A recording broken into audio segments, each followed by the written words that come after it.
Witam Was serdecznie. Słuchajcie, dzisiaj nieoczekiwany odcinek z faktu takiego, że życie napisało scenariusz, że musi się pojawić, a dokładnie Psikus, chochlik medialny.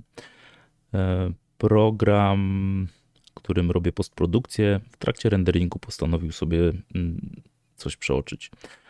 Oczywiście na dłuższy czas, na drugi raz będę już bardziej wyczulony na takie kwestie. Jestem z tych ludzi, którzy uczą się na własnych błędach i nie lubię takich sytuacji, co nie zmienia faktu, że zdarzają się. Więc słuchajcie, o czym mowa? Ostatni odcinek, proszę bardzo, zaczynamy pierwsze przejście, 19 minuta 46 sekunda i już przejście się skończyło, bynajmniej większość. Tak, za chwilkę się pojawi całe pierwsze przejście, żebyście widzieli, jak to wyglądało. Może ktoś chce usłyszeć, co miałem ciekawego do powiedzenia. Na pewno osoby, bo zauważyłem to w komentarzach, które śledzą mój kanał i oglądają filmy od dechy do dechy, zauważyły ten fakt. Też go zauważyłem. To od nich właśnie dostałem informację zwrotną, za co bardzo, bardzo dziękuję.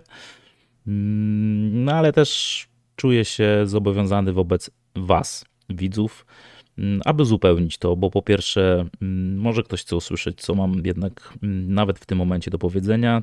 To raz. Druga kwestia, no moje filmy nigdy nie są i jak wiecie dobrze, nie są pocięte, nie są...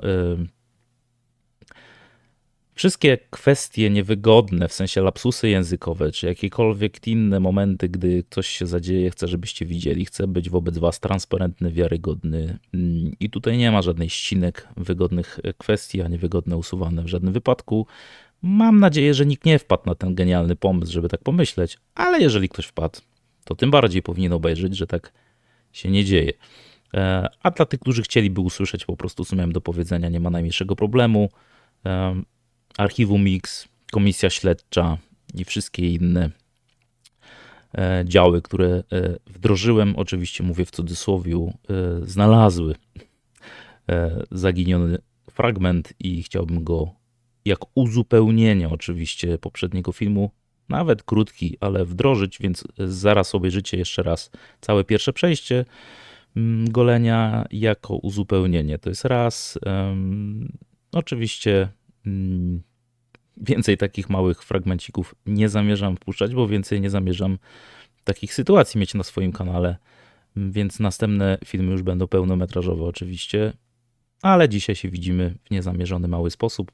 Kto ma ochotę zobaczyć, jak wyglądało całe kompletne pierwsze przejście, zapraszam, a my się widzimy już wkrótce na następnym goleniu z progresem 500, który jest niesamowitą maszynką z niesamowitym potencjałem i wspólnie z Wami chcę go odkrywać.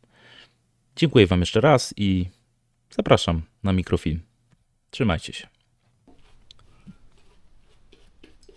Czyli golenie ma nam sprawiać przyjemność, a nie ładować tak zwane kłody pod nogi. Dlatego zawsze mówię, żebyśmy dobierali produkty takie, jak nam pasują, indywidualnie. Każdy ma swoje zdanie, każdy ma swoje ucho. Ja mam lewe, prawe, warto, żeby było czyste. Nawet nos mi ostał. Ustka sobie zrobimy i lecimy. Słuchajcie.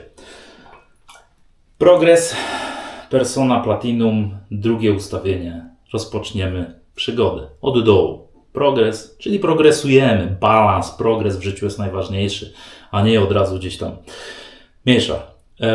Lecimy, pierwsze przejście z włosem. Czy ona goli, jak goli, mimo lat, jak się sprawuje? Zdania są podzielone z tego, co widzę. Ma bardzo dużo zwolenników, ale też niektórzy są przeciwnikami. Ja na przykład nie jestem już zwolennikiem tej rączki. Poprawię sobie jeszcze, jeżeli chodzi o wodę. Nie jest ona wybitna. Przez to, że ta kolumienka jest taka właśnie, ta rączka kolumienkowa. Nie ma tu muletowania, tylko jakieś takie... No właśnie. Więc ogólnie rzecz biorąc, mistrzostwem świata, jeżeli chodzi o utrzymanie, ta maszynka nie jest. Ale nie ma też jakiejś super tragedii dla jasności, co nie zmienia faktu, że jak mamy rękę pełną mydła, uważajmy z włosem.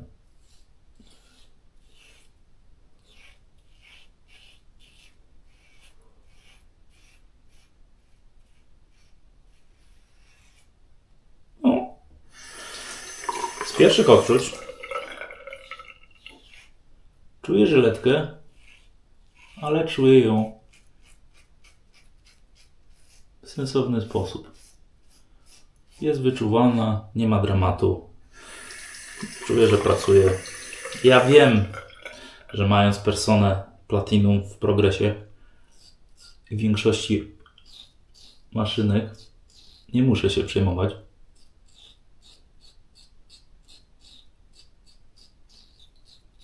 Bo ta żyletka naprawdę zdaje egzamin w większości.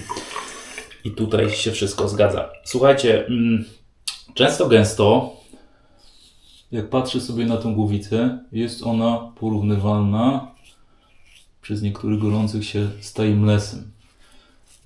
Wiecie co? Powiem tak. Tylko i wyłącznie jeżeli chodzi o kwestię wypłukiwania. Czemu? Bo zwróćmy uwagę, one są w tym momencie podobne. Na dole nie ma rynien żadnych odprowadzających. Są dwa, że tak powiem, wąwozy, bo takie należy nazwać, jeżeli chodzi o wypłukiwanie wzdłużne urobku razem z pianą. Co nie zmienia faktu, że podtrzymywanie żyletki, ja Wam pokażę. Tutaj pojawią się zdjęcia moje, jeżeli chodzi o kwestię Merkura i odkurzę też zdjęcia, jeżeli chodzi o kwestię Timelessa.